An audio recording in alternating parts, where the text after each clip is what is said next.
Toute l'actualité du marketing digital résumée en moins de 3 minutes, c'est le podcast d'Avas Market.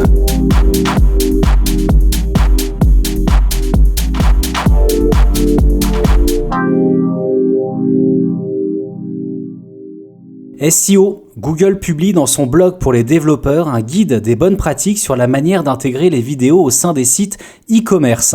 Parmi les conseils figurent l'utilisation de données structurées de type vidéo ou broadcast event pour les vidéos retransmises en direct, la création de pages de contenu descriptif dédiées à chaque vidéo, la création et la soumission d'un sitemap spécial vidéo et l'ajout de données structurées supplémentaires selon le type de page qui héberge la vidéo, par exemple Product, How-to ou Q&A.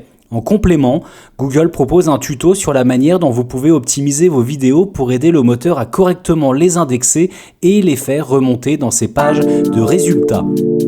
SEM, en parallèle de l'annonce de la suppression des cookies tiers d'ici 2 ans, Google avance sur son projet Privacy Sandbox, une suite d'API open source dont l'objectif annoncé est de continuer à permettre la diffusion de publicités ciblées tout en étant plus respectueux de la vie privée des internautes.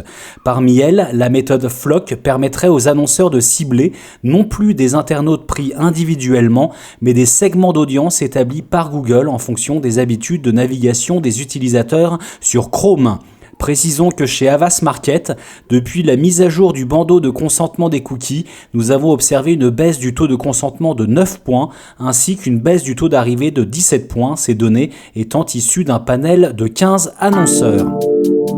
Affiliation. En 2020, l'affiliation a été un levier incontournable de la publicité digitale puisqu'une hausse de 7% de part de marché a été enregistrée au détriment des leviers search, social et display.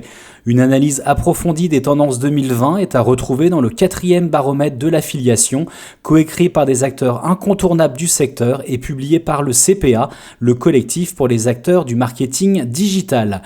Et enfin, retail, TikTok passe à la vitesse supérieure dans l'e-commerce et permettrait bientôt aux marques d'avoir un onglet dédié à leur vente sur la plateforme, d'après le site Bloomberg.